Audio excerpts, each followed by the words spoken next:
디지털 변복조 강의를 시작하겠습니다. 일단 변복조 강의를 듣고 오후에 이제 신호승 교수님이 강의하시는 OFDM 강의를 듣고 나면은 어느 정도 그 통신 기본 그 변조 복조랑 기본적인 시스템에 대해서는 이해가 갈 수 있을 거예요. 이 본 자료는 연세대학교 김광순 교수님이 만드신 슬라이드고요. 저는 건국대학교의 장석호 교수라고 합니다.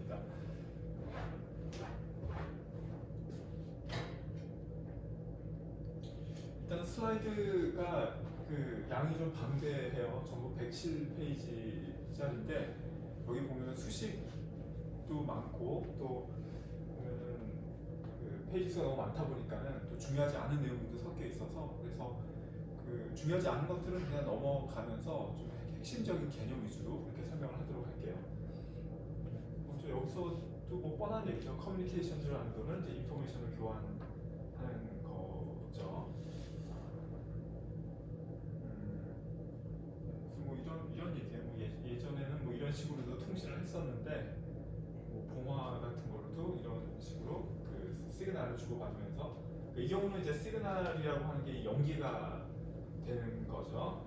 이 연기를 통해서 어떤 메시지를 전달을 하고 여기서 채널이라고 하는 거는 대기 상태가 되겠죠. 비가 오거나 눈이 오면은 채널이 아주 안 좋은 상황이고 맑은 날씨면은 뭐 연기가 잘 되니까 좋은 채널이 되는 거죠.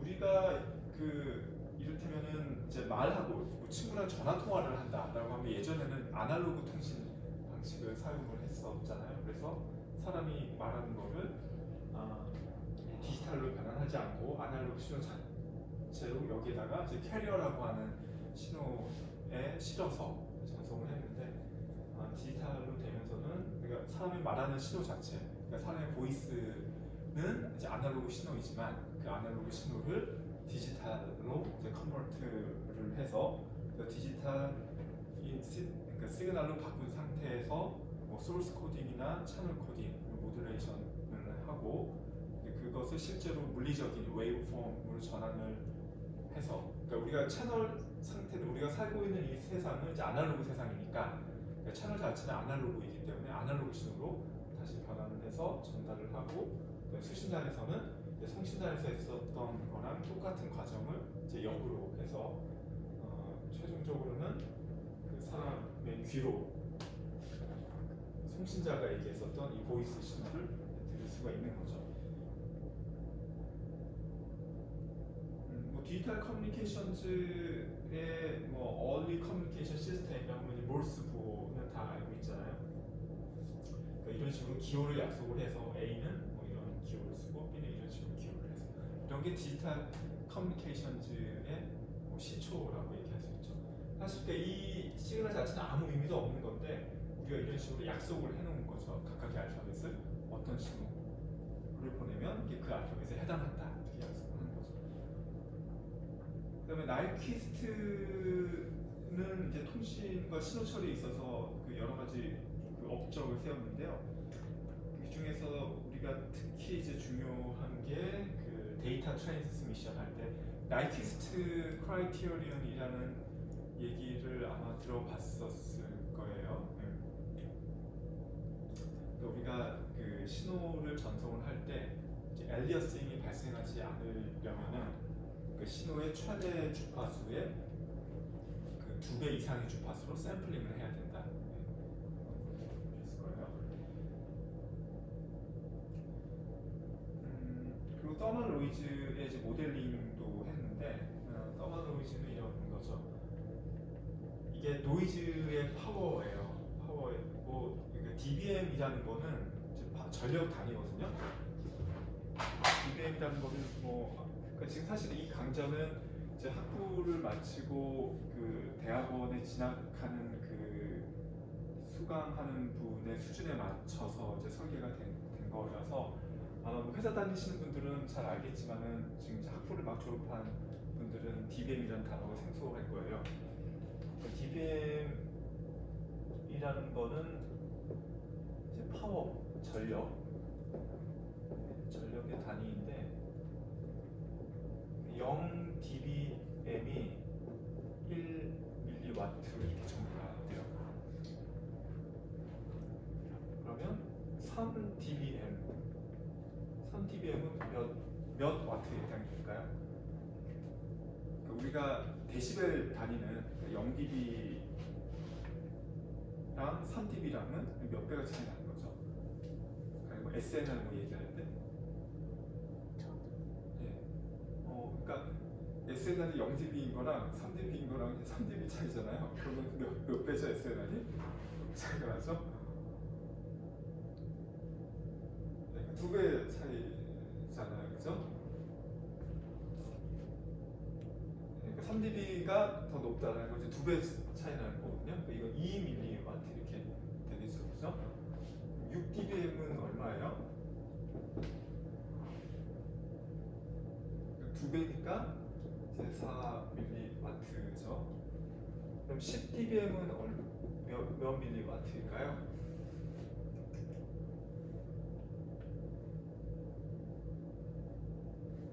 10dBm은 이제 0dB보다 10dB 큰 거니까 10배 더 큰 거잖아요. 그래서 10mW 이렇게 되겠죠.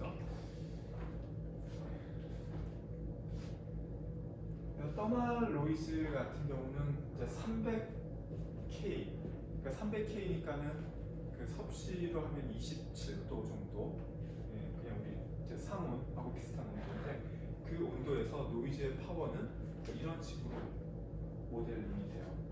그러니까 마이너스 174 더하기 10 로그 10, 이제 델타 F라는 거는 주파수 밴드위스예요. 우리가 그 통신에서 사용하는 신호의 이제 밴드위스를 얘기하는 거죠.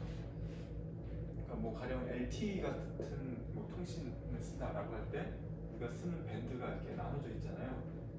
주파수가 있으면은 가령 SK텔레콤은 이만큼의 대역을 할당을 받아서 그 안에서 이제 어떤 대역을 이제 통신에 사용하도록 하는데 얘가 가령 10메가헤르츠다라고 한다면 이제 노이즈의 파워는 이러면은 마이너스 174 더하기 10 로그 10 그리고 10메가는 10의 7승이잖아요. 10의 7승 그러니까 마이너스 104 dBm 이런 식으로 되겠죠.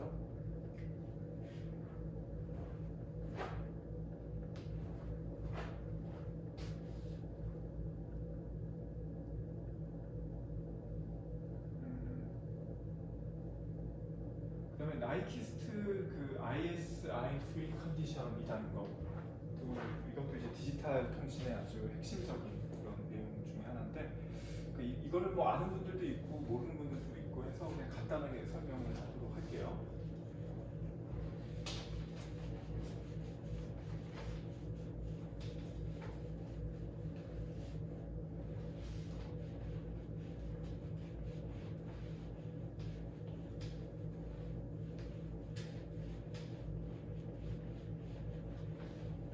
우리가 통신의 기본적인 그 가장 베이직한 시스템은 이런 거잖아요.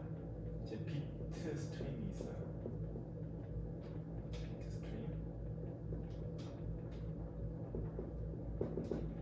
이 비트 스트림은 우리가 가령 사람의 보이스로 얘기하면 보이스 자체는 아날로그 신호지만 그 아날로그 신호를 샘플링을 하고 퀀타이제이션을 한 다음에 이런 비트로 이제 변환을 시키는 거죠. 그러니까 이제 보이스가 있어요. 보이스가 있으면은 시간에 따라서 제가 여기 마이크에다가 대고 뭔가 말을 하면은 어떤 이런 이제 웨이브폼 형태를 이제 보일 거잖아요. 이건 분명히 아날로그 신호인데, 그러니까 무슨 얘기냐면 제가 마이크라고 한다면 마이크에다가 말을 하면은 제가 말하는 것이 이제 마이크의 어떤 그러니까 보이스를 볼티지로 전환하는 어떤 센서가 달려 있겠죠 여기에. 그래서 이거를 볼티지라고 이렇게 한번 써볼게요. 볼트. 그럼 말을 하면 시간에 따라서 말의 강약이나 그런 거에 따라서 이제 볼트가 변화되고 어쨌든 이런 아날로그 신호로 변환이 될 거란 말이에요. 이거 자체는 이제 아날로그 신호인데 얘를 그 다음에 이제 디지털 신호로 변환하기 위해서 이런 식으로 샘플링을 하겠죠. 이렇게 일정 간격으로 샘플링을 해요. 이렇게 샘플링을 하고 그러면은 그러니까 얘를 뭐 가령 한 1ms 간격으로 샘플링 한다고 가정해 볼게요. 여기가 이 간격이 1ms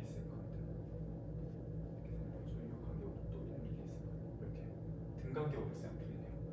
여기 첫 번째 샘플의 볼티지가 뭐 가령 5.12V다. 두 번째 샘플은 좀 작으니까 2.62V다. 얘는 6.34V다. 뭐 이런 식으로 이제 샘플 밸류들이 있을 거잖아요. 이 샘플 밸류들을 또 이제 퀀타이즈라는 거예요.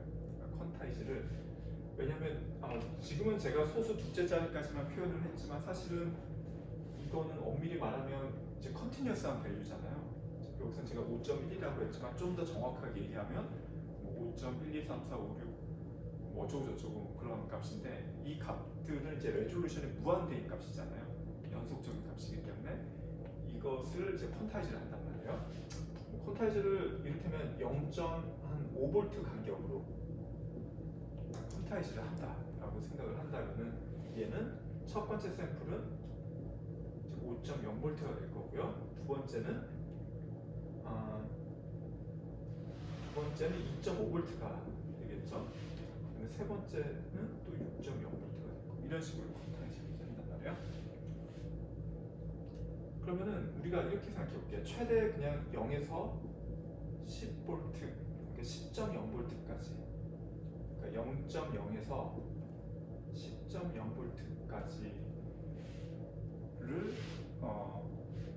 이거 간격은 이제 0.5V로 퀀타이즈를 한다라고 한다면 그럼 우리가 표현할 수 있는 레벨의 수가 전부 몇 개예요?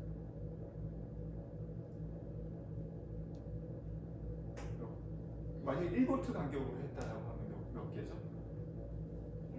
예, 11개죠. 그죠? 근데 0.5V 간격으로 했다라고 한다면은 21개가 되겠죠. 그래서 얘는 이제 21 레벨이 되는데 그러면 21 레벨이면 우리가 그 바이너리로 만약에 표현한다 그러면 몇 비트가 필요한 거죠?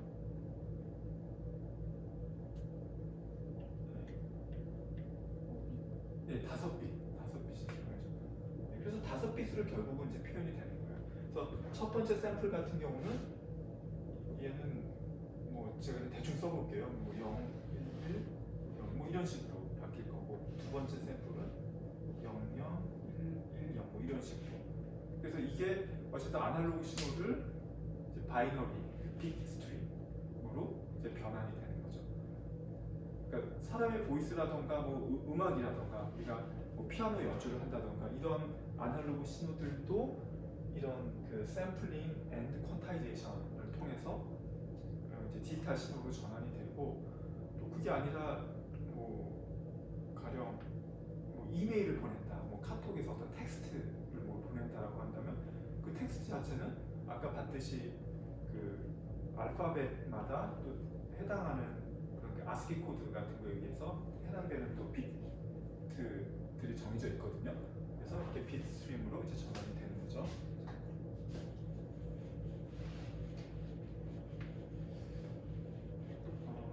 그 다음에 이 비트 스트림은 뭐 뒤에 이제 나오겠지만은 뭐 소스 코딩이라는 거나 또 채널 코딩을 통해서 뭔가 더 좀 효율적인 스트림으로 바꿔요. 그러니까 소스 코딩이라는 거는 이 빗 스트림을 이제 압축을 한단 말이에요. 압축. 그러니까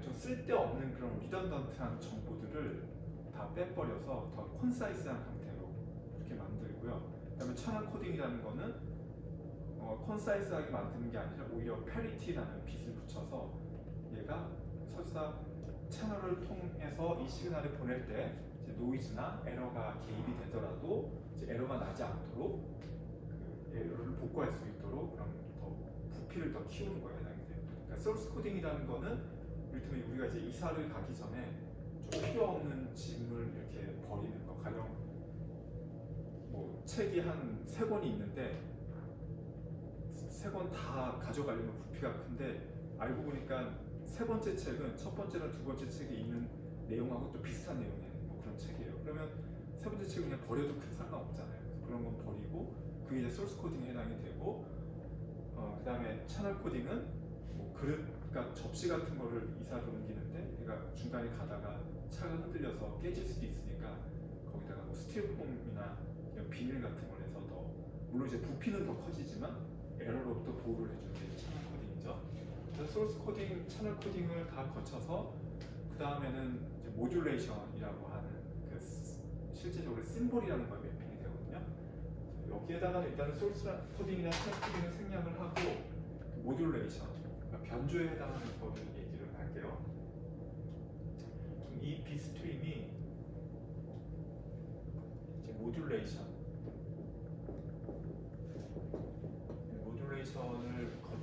거치는데 이 모듈레이션을 거치고 나면 이제 용어가 달라져요. 여기에서는 이것이 비트였다면은 모듈레이션이 되고 나면 우리가 통상적으로 이제 심볼이라는 용어로 부르거든요.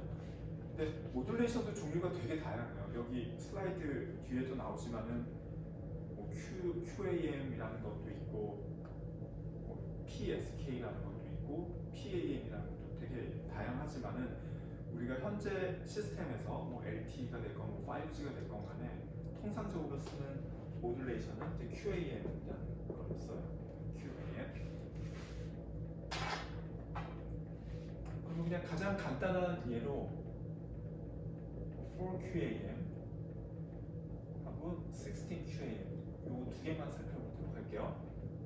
이제 4QAM이라는 그러니까 제가 사실은 지금 뭐 나이키스트 IXI 프리 컨디션을 얘기하려다가 지금 전체 시스템을 얘기를 하고 있는데 어차피 이 내용들이 뒤에 슬라이드에 다 나오거든요. 근데 그쪽에서는 좀 수학식을 많이 썼어요. 근데 어차피 우리 지금 이 단기 강좌에 뭐 한 3시간 정도 되는 시간에 이거를 뭐 수식까지 다 설명을 하면서 보기에는 너무 내용이 방대하니까는 제가 일단은 핵심적인 내용들을 먼저 이렇게 좀 구두로 설명을 하고 그 다음에 뒤에 내용을 보도록 할게요.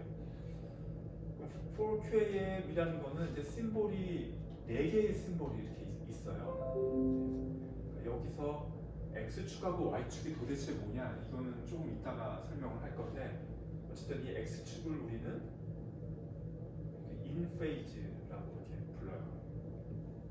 약자로 그냥 간단하게 I라고 하고 Y축은 이제 쿼드러처라고 부르거든요. 약자로는 이제 Q를 써요. 그래서 이제 투 디멘전al 신호인 거죠. X축과 Y축 그 두 개의 디멘전을 가지는 이 스페이스 상에서 이제 심볼을 약속을 하고요. 그리고 이제 수학적으로는 이 두 개의 신호를 이제 표현하기 위해서 물론 벡터를 쓸 수도 있지만은 여기서는 어차피 그 굳이 이걸 뭐 복잡하게 벡터를 쓰지 않고 그냥 컴플렉스로 표현해도 되는 거죠. 복소수를 표현해서 이 신호 같은 경우는 그냥 뭐 보통 이제 별 이유 없이 이거를 1, 마이너스 1, 마이너스 1 이렇게 쓰기 때문에 이 신호는 1 플러스 j에 해당이 되고 얘는 1 마이너스 j, 마이너스 1, 마이너스 j, 마이너스 1 플러스 j 이렇게 해당이 되고요. 그러면은 이제 이 모듈레이션을 거쳐서 우리가 심볼을 만드는데 이 심볼은 이제 4가지 가능한 경우가 있는 거예요. 레벨이 4개인 거죠. 아까도 얘기했었지만은 우리가 표현할 수 있는 레벨의 수가 4개다라는 거는 그 4개의 레벨을 써서 표현할 수 있는 비트 수는 몇 bit이죠? 몇 bit이죠? 4개의 레벨이면 네, 2bit인 거죠. 그렇죠? 그래서 이 4QAM이라는 거는 이제 2개의 비트가 이제 하나의 심볼로 매핑이 돼요. 이를테면 이런 식으로 되는 거죠. 00, 01, 11,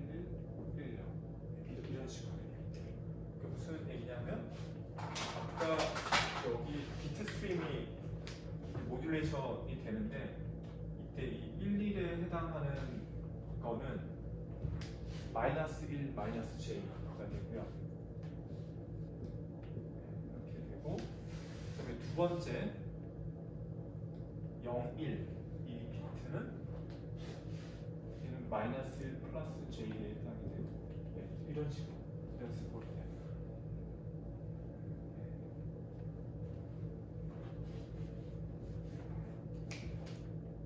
그 다음에 16 ኳ음 같은 경우는 4 ኳ음보다 더 많은 심볼을 가지고 있어요. 여기 16하고 쓴 게 뭐냐면 16개 시그널 포인트를 가지고 있는 거죠.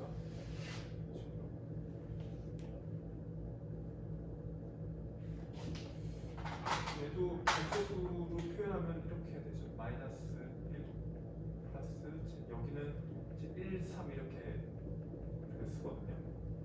두 개 간격으로 쓰기 때문에 그러니까 제일 첫 번째 거는 마이너스 1 플러스 J3가 되고 얘는 미안합니다. 1 플러스 J3이고 얘는 1 플러스 J. 그다음에 제일 끝에 있는 거는 3 플러스 J3 이렇게 쓸 수가 있겠죠. 그리고 이 경우는 16개, 그러니까 하나의 심볼이 가질 수 있는 그 경우의 수가, 그러니까 레벨의 수가 16개이기 때문에 이제 4개씩 하나의 심볼로 매핑이 되는 거죠. 그래서 000 이게 0000이라면 000 이런 식으로 4개의 비트가 이제 한 심볼로 매핑이 돼요.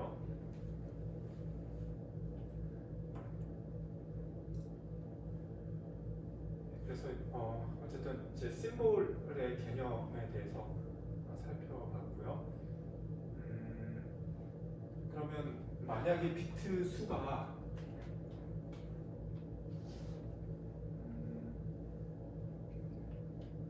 비트 스트림이 총 8개의 비트밖에 없다라고 한다면은 4컴을 쓰면은 8개의 비트가 4개의 심볼로 변조가 될 거예요. 모듈레이션이 되는데 16컴을 쓴다라고 하면 2개의 심볼로 매핑이 되는 거죠.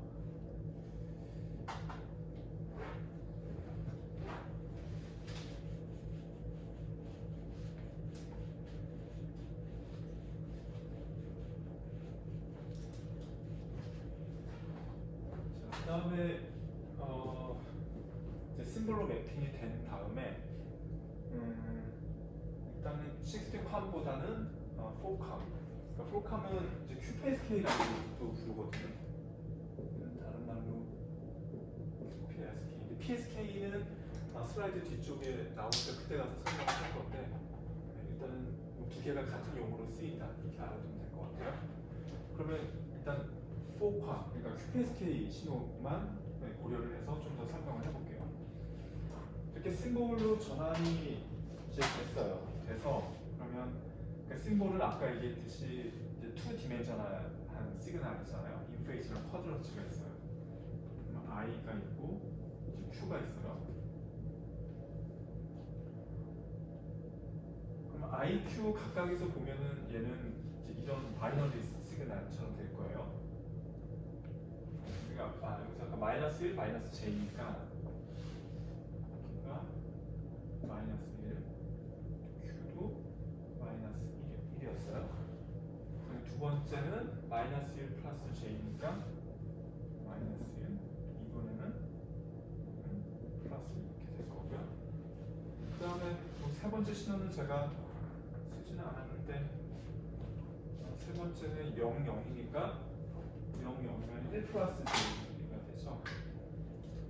1 플러스 J가 또 1이 되고 어쨌든 이런 식으로 이제 심볼 신호가 이제 전달이 된단 말이에요.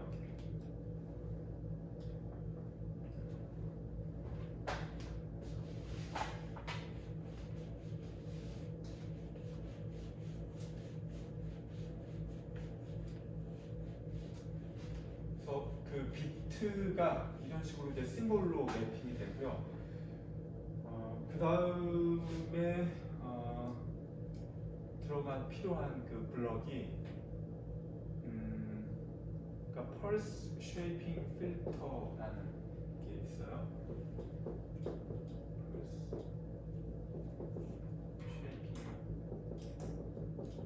필터인데 이게 이제 나이키스트 그 ISI 프리 컨디션하고 연관이 있는 건데 요 부분을 설명하도록 할게요.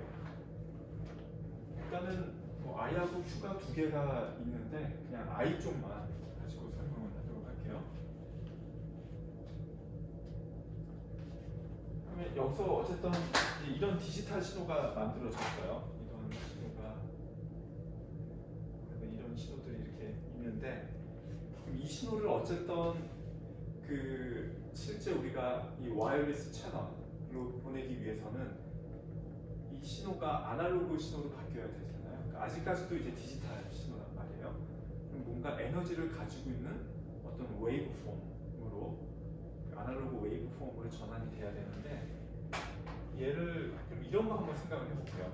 만약에 그 아날로그 웨이브 폼을 우리가 이런 신호를 사용한다.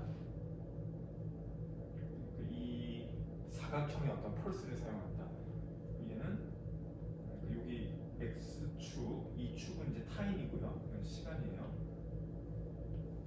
이 펄스의 듀레이션이 캐피털 T인 어떤 신호로 우리가 이를 이용해서 이 디지털 신호를 이제 아날로그로 바꾼다라고 한다면은 이렇게 되겠죠. 얘는 이렇게 될 거고요. 이렇게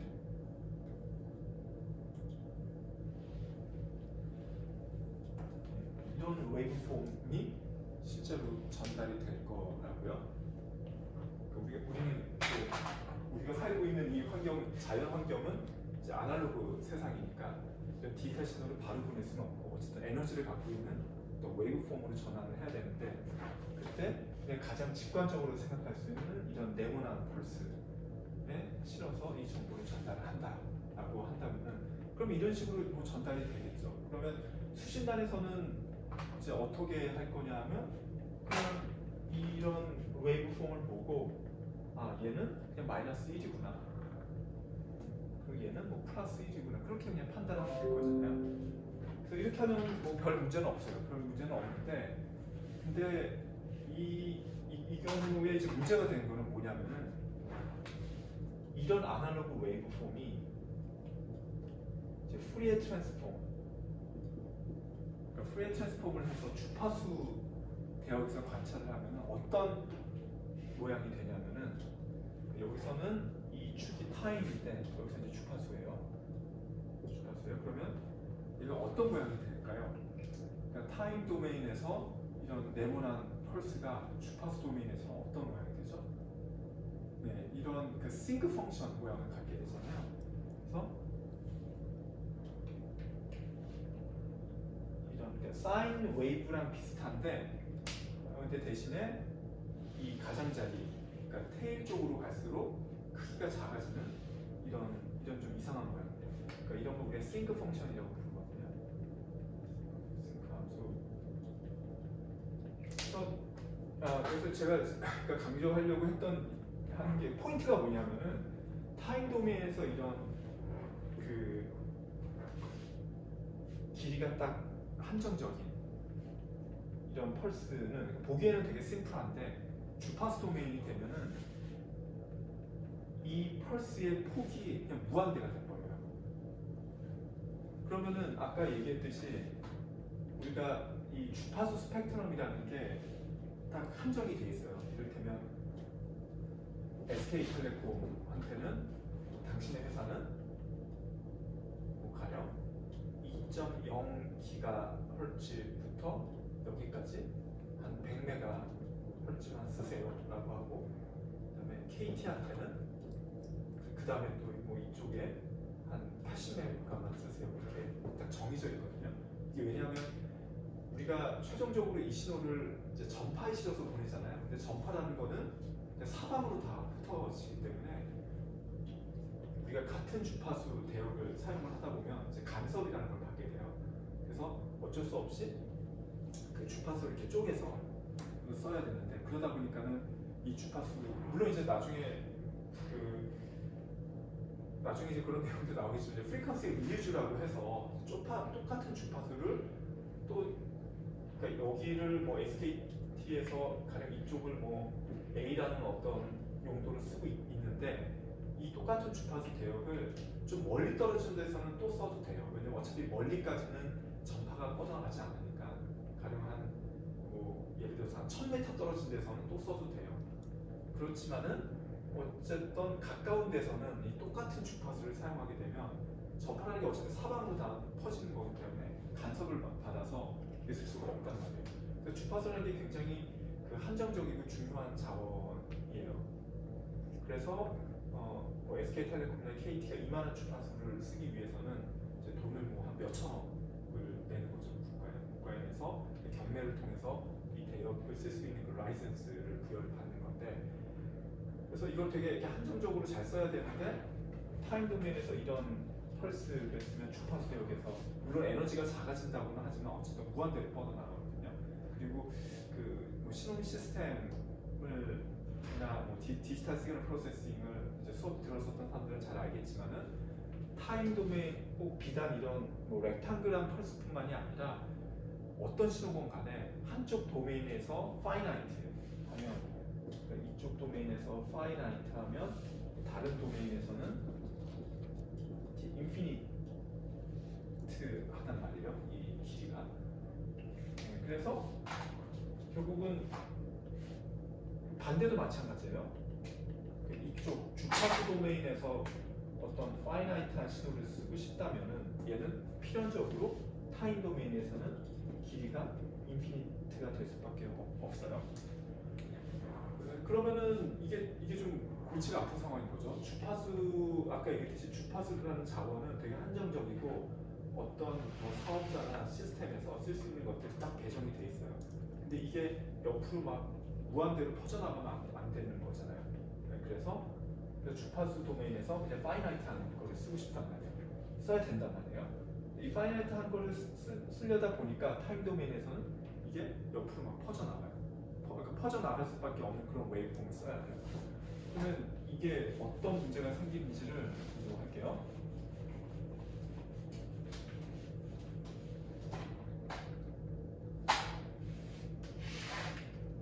그러니까 아까는 타임 도메인에서 이런 걸 쓰니까는 이쪽 심볼하고 이쪽 심볼이 서로 간섭을 일으키지 않았거든요. 얘랑은 전혀 간섭이 없었어요. 근데 만약에 타임 도메인 신호가 이런 펄스가 아니라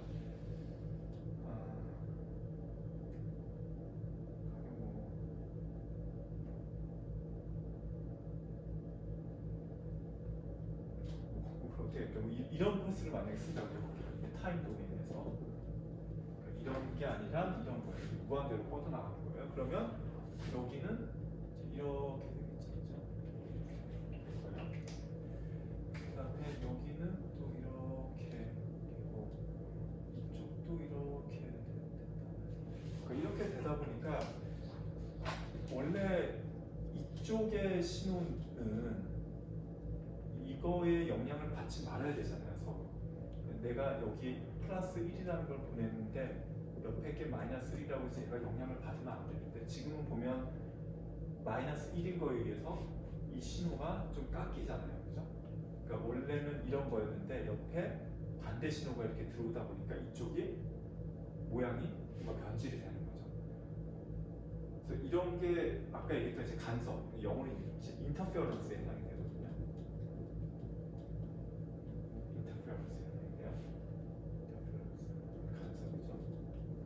근데 이 경우는 특히 이제 이웃한 심볼들 사이에 간섭을 주는 거기 때문에 이제 인터 심볼 인터페어런스라는 용어를 써요.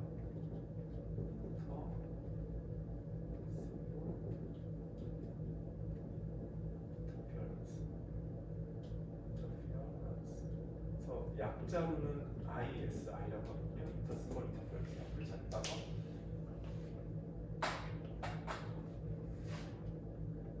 ISI가 이제 필연적으로 문제가 생길 수밖에 없다라고 생각을 할 수 있는데, 근데 이 IS 왜냐면 주파수 도메인에서 이제 파이나이트한 시간을 쓰다 보면 타임 도메인에서는 이제 길이가 인피니트로 퍼져나가기 때문에 필연적으로 이웃한 심볼들의 간섭을 줄 수밖에 없는 상황인데, 근데 이거를 이제 피할 수 있는 방법이 있어요.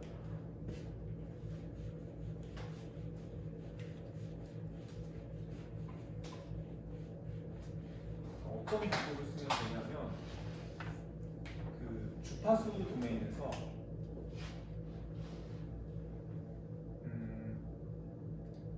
이게 주파수 도메인이에요. 프리퀀시인데 여기서 싱크 펑션을 이렇게 한번 쓴다고 가정을 해볼게요. 그러면 이것을 이제 프레 트랜스폼을 하면 타임 도메인에서는 이 신호가 어떻게 될까요?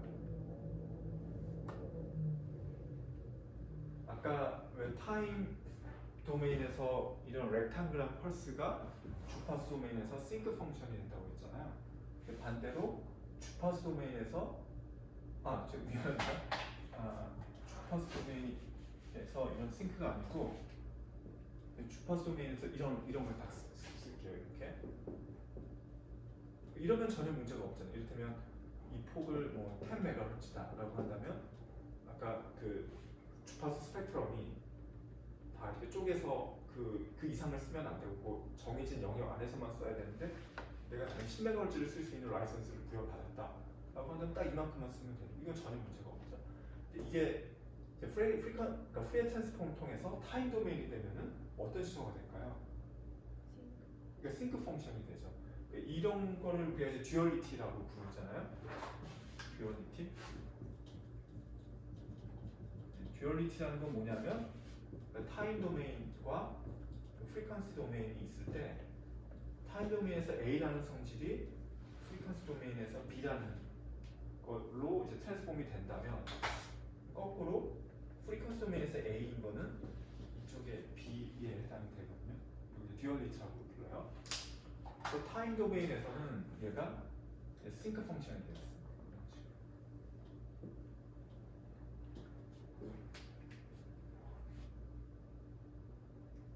싱크 펑션이 되는데, 근데 좀 더 구체적으로 이 폭이 어떤 관계가 있냐면은, 이 주파수 이 폭을 만약에 얘가 t분의 1이라고 한다면은, t분의 1이라고 이렇게 한다면은 여기 센터가 0일 때 이게 얼마가 되냐면 정확히 t가 돼요. 이렇게. 그리고 여기는 마이너스 t가 될 거고요.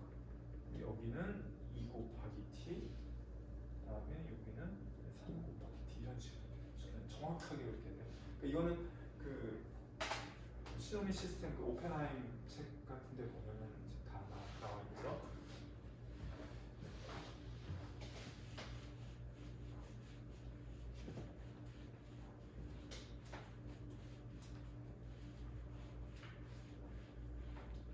자, 그러면은 이제 뭐 얘기가 거의 다 됐어요. 그러면 타임 도메인에서 아까 뭐 인페이즈랑 쿼드러처 두 개가 있는데, 인페이즈 쪽만 고려를 했을 때 뭐 이런 식의 이제 심볼 스트림이죠. 심볼 스트림이 대충 있는데, 이때 타임 도메인에서 이런 웨이브 폼을 가지고 이제 필터링을 하게 되면 뭐 어떻게 될 거냐면, 그리고 이 간격은 그냥 제가 t라고 이렇게 가정을 해볼게요. 이렇게.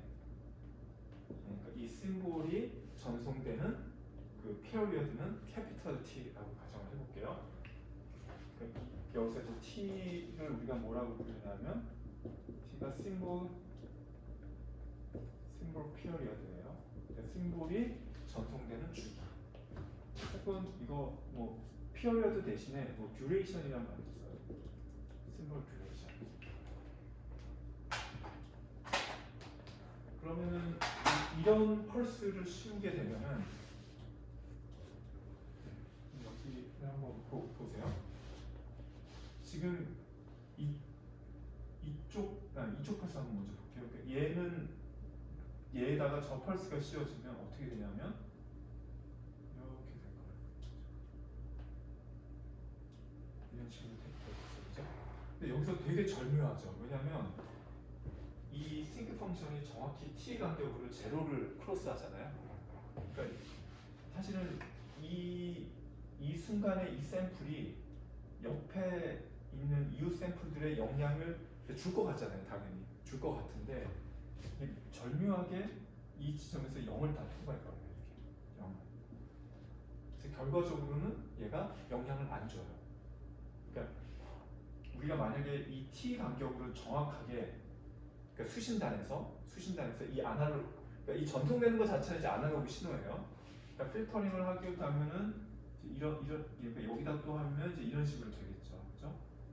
이렇게 되고 여기다가 또 하게 되면 뭐 이런 식으로 뭐 이런 식으로 이제 될 거잖아요. 그러면 얼핏 보면은 막 이웃한 샘플들이 서로 영향을 줘서 아까 얘기했었던 인터심볼 인터페런스가 발생하는 상황일 것 같은데, 근데 참 절묘하게도 이 t 간격으로 딱 제로 크로스가 된단 말이에요. 제가 이제 하려고 했던 얘기는 뭐냐면은 결국 이제 이 신호들이 우리가 전송이 되면 어떤 식으로 전송이 되냐면 얘를 쭉 한번 전체적으로 그려볼게요. 얘는 이제 이런 신호가 전송이 될 거예요.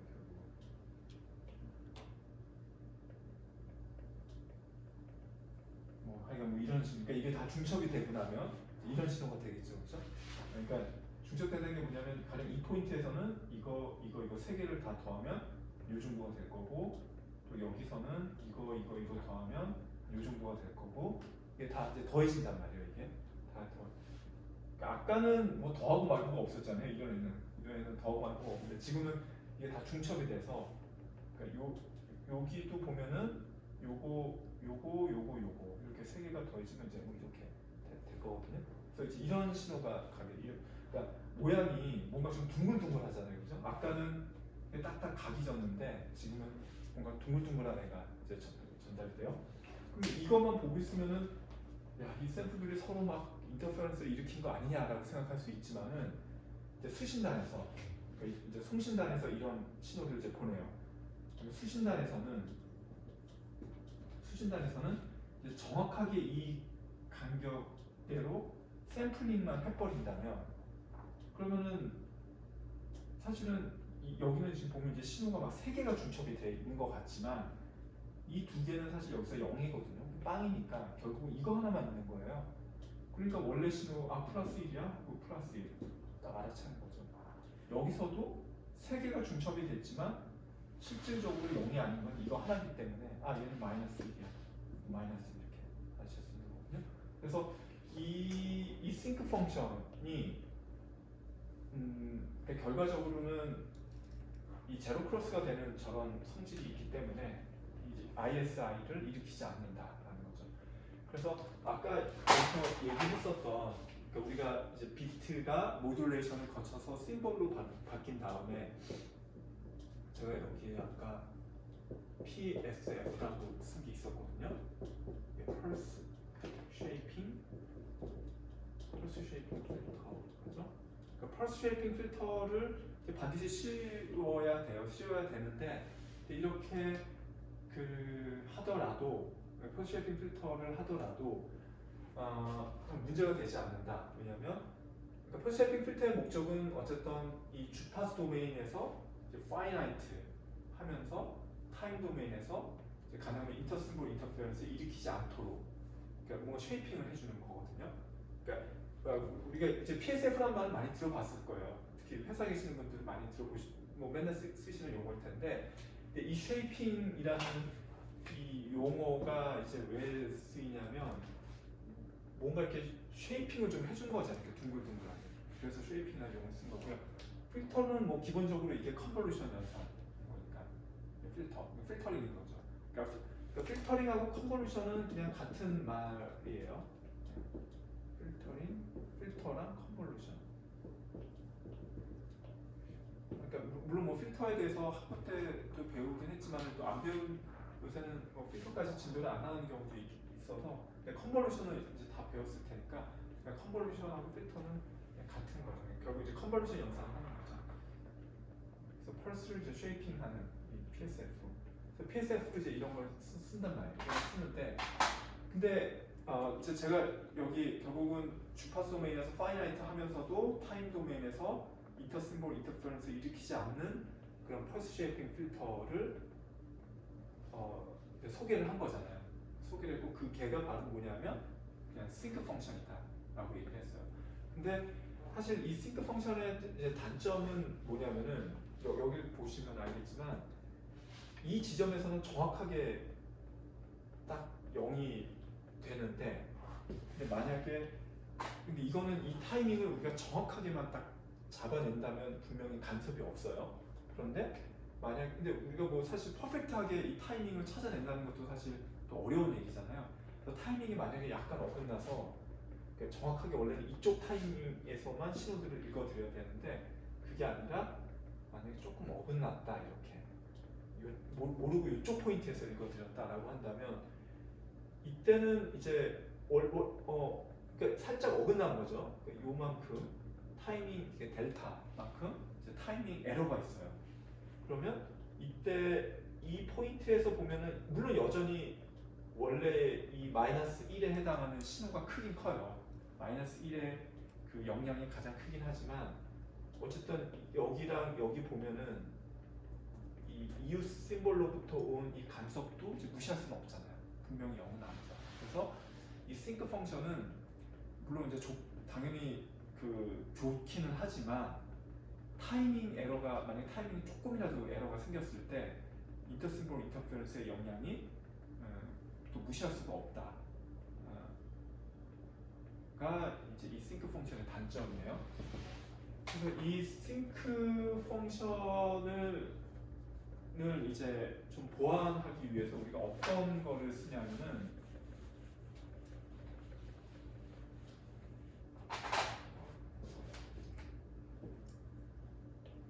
그러니까 원래 싱크 펑션이 만약에 이렇게 생겼다 라고 한다면 t 간격이라고 했죠.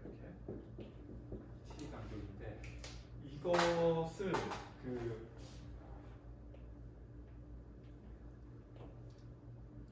결국 이제 이 테일이 문제잖아요. 그러니까 타이밍 에러가 생겼을 때 이 테일이 크면은 그러니까 이 테일이 크면은 더 그 간섭의 크기가 큰 거니까 이 테일을 좀 작게 하면 더 좋을 거란 말이에요. 그래서 이를테면 이제 이런 식으로 테일이 좀 작게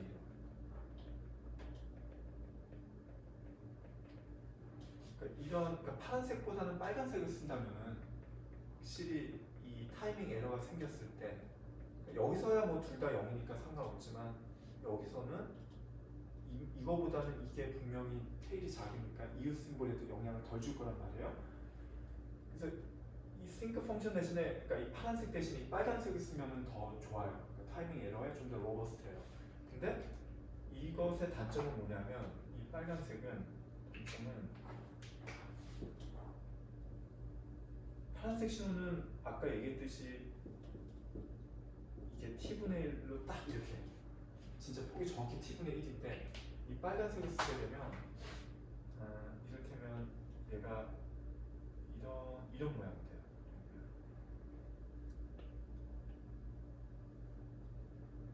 그러니까 물론 얘도 파이나이트 하긴 하지만은 아까보다 사용하는 폭이 좀 더 늘어났어요. 이게 얼마만큼 늘어나냐면 t분의 1에 1 플러스 이제 알파 배만큼 늘어나요. 1 플러스 알파 배만큼 늘어나는 거죠.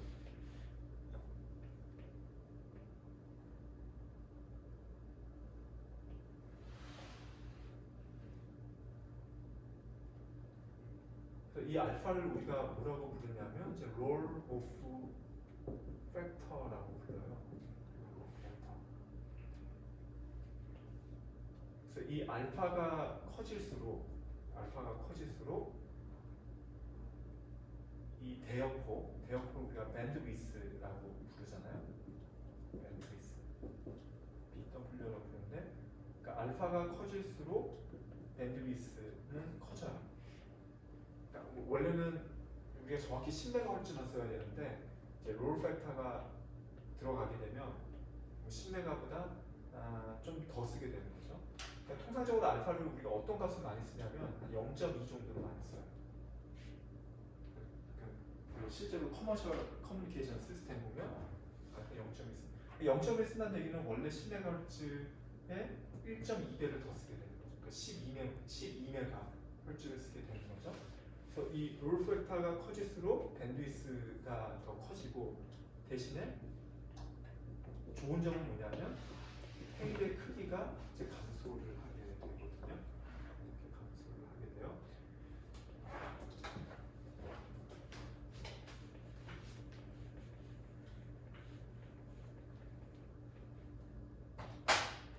그래서 알파는 이제 통상적으로 뭐 0에서 1 사이를 써요. 0에서 1 사이.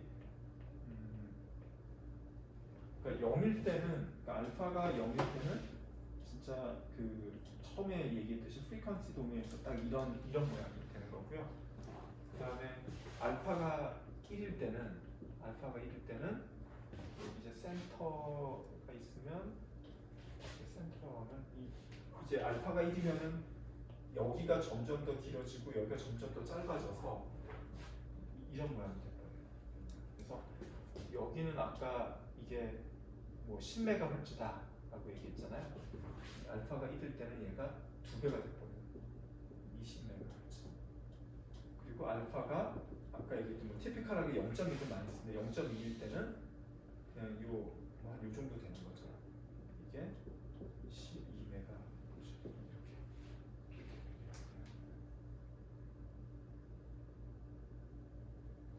그러니까 알파를 0.2 정도로 쓰는 이유는 그 둘 사이의 트레이드오프를 그냥 찾은 거예요.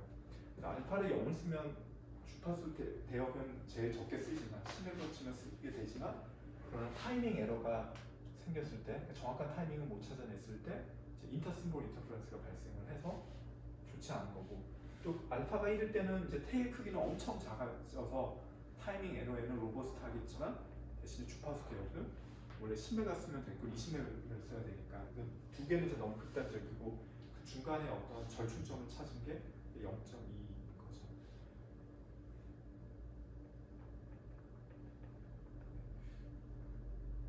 그래서 어쨌든 이제 뭐 펄스 쉐이핑 필터까지 얘기를 했고요. 조금 쉬었다가 계속